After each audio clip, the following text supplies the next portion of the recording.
Hi friends, మన ప్రభువు రక్షకుడైన యేసుక్రీస్తు వారి పేరిట మీకు శుభములు, వందనాలు తెలియజేసుకుంటున్నాను. బైబిల్ క్విజ్, బైబిల్ గురించిన ఆత్మీయ విషయాలు, ప్రశ్నలు, జవాబులు, తెలిసినవి తెలియనివి క్రమంగా వినడానికి, తెలుసుకోవడానికి మా ఛానల్ విక్టర్ క్రియేషన్ టెక్. మా ఛానల్ చూస్తూ ఉండండి. లేటెస్ట్ అప్డేట్ పొందటానికి సబ్స్క్రైబ్ చేసుకోండి. ఈరోజు బైబిల్ క్విజ్, యోసేపు జీవితం యొక్క తెలుగు బైబిల్ క్విజ్. 15 ప్రశ్నలు, జవాబులు. క్వశ్చన్ నెంబర్ 1, యోసేపు యొక్క తల్లిదండ్రుల పేర్లు ఏంటి?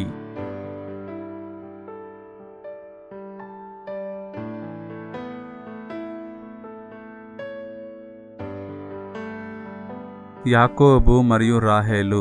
ఆదికాండ గ్రంథము 30వ అధ్యాయం 22వ వచనం నుంచి 26వ వచనం వరకు. క్వశ్చన్ నెంబర్ 2, యోసేపు యొక్క సహోదరులు ఎంతమంది?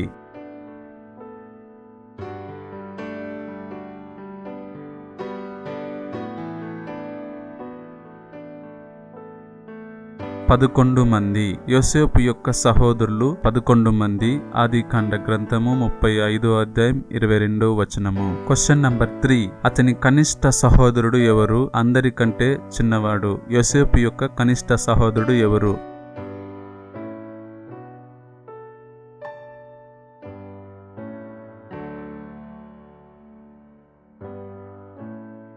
బెన్యామీను. ఆదికాండ గ్రంథము 42వ అధ్యాయం 4వ వచనం మరియు 13వ వచనము. క్వశ్చన్ నంబర్ 4, యాకోబు యోసేపుకిచ్చిన బహుమానము ఏమిటి?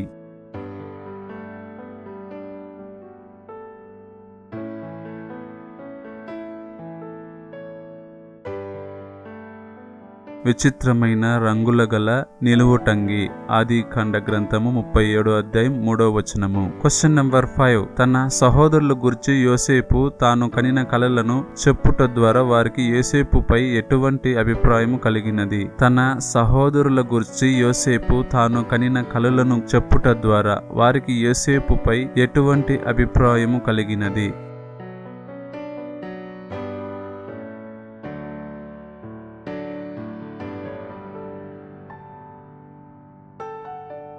వారు అతన్ని ద్వేషించి, యోసేపును ద్వేషించి అతనిపై పగ పెంచుకున్నారు. ఆదికాండ గ్రంథము 37వ అధ్యాయం 8వ వచనము. క్వశ్చన్ నంబర్ 6, యోసేపును అతని సహోదరులు ఐగుప్తీయులకు ఎంత వేలకు అమ్మివేసిరి? యోసేపును అతని సహోదరులు ఐగుప్తీయులకు ఎంత వేలకు అమ్మివేసిరి?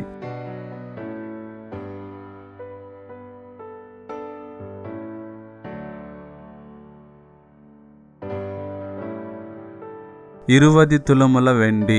ఆదికాండ గ్రంథము 37వ అధ్యాయము 28వ వచనము. క్వశ్చన్ నంబర్ 7, చెరసాలలో యోసేపుకు సహ ఖైదీలుగా ఫరో సేవకులు 2 కలరు. వారెవరు?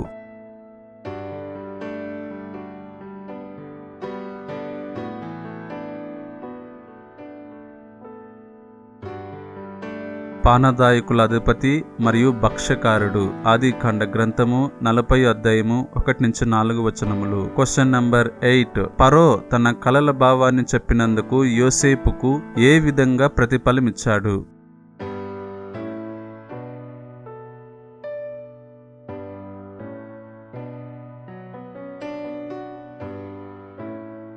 ఐగుప్త దేశమంతటి మీద అతన్ని పరిపాలకుడుగా నియమించాడు. ఆదికాండ గ్రంథము 41వ అధ్యాయం 41వ వచనము. క్వశ్చన్ నంబర్ 9, యోసేపు యొక్క 2 కుమారుల పేర్లు చెప్పుము.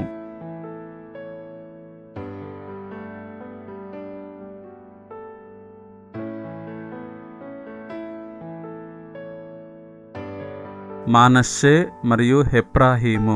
ఆదికాండ గ్రంథము 41వ అధ్యాయం 51-52 వచనములు. క్వశ్చన్ నంబర్ 10, ధాన్యము కొరకై ఐగుప్తుకు వచ్చిన వారెవరు?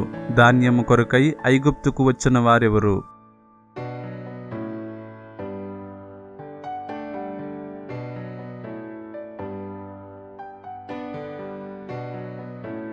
బెన్యామీను తప్ప మిగిలిన 10 మంది యోసేపు సహోదరులు. ఆదికాండ గ్రంథము 42వ అధ్యాయం 3వ వచనము. క్వశ్చన్ నంబర్ 11, యోసేపు వారిపై ఏమని నేరారోపణ చేశాడు?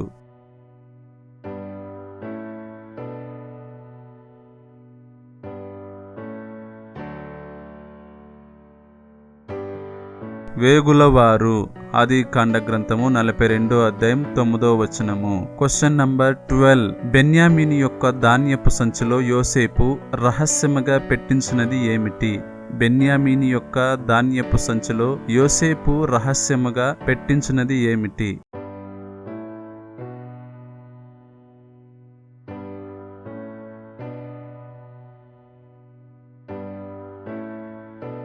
తన సొంత వెండి గిన్నె.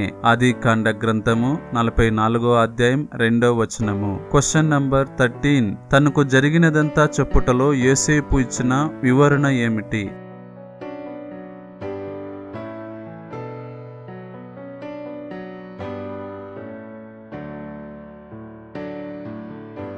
ప్రాణ రక్షణ కొరకు దేవుడు మీకు ముందుగా నన్ను పంపించెను. ప్రాణ రక్షణ కొరకు దేవుడు మీకు ముందుగా నన్ను పంపించెను. ఆదికాండ గ్రంథము 45 అధ్యాయము 5వ వచనము. Question number 14. తాను ఇంకా జీవించే ఉన్నట్టు యోసేపు తన తండ్రికి పంపించిన రుజువు ఏమిటి? తాను ఇంకా జీవించే ఉన్నట్టు యోసేపు తన తండ్రికి పంపించిన రుజువు ఏమిటి?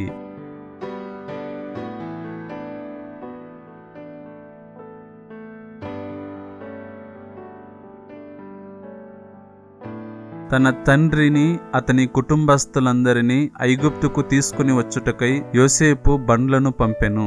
తన తండ్రిని అతని కుటుంబస్తులందరినీ ఐగుప్తుకు తీసుకుని వచ్చుటకై యోసేపు బండ్లను పంపెను. ఆదికాండ గ్రంథము 45 అధ్యాయము 27వ వచనము. Question number 15. ఐగుప్తులో యాకోబును అతని కుమారులను ఎక్కడ స్థిరపడిరి? Question number 15 last question. ఐగుప్తులో యాకోబును అతని కుమారులను ఎక్కడ స్థిరపడిరి?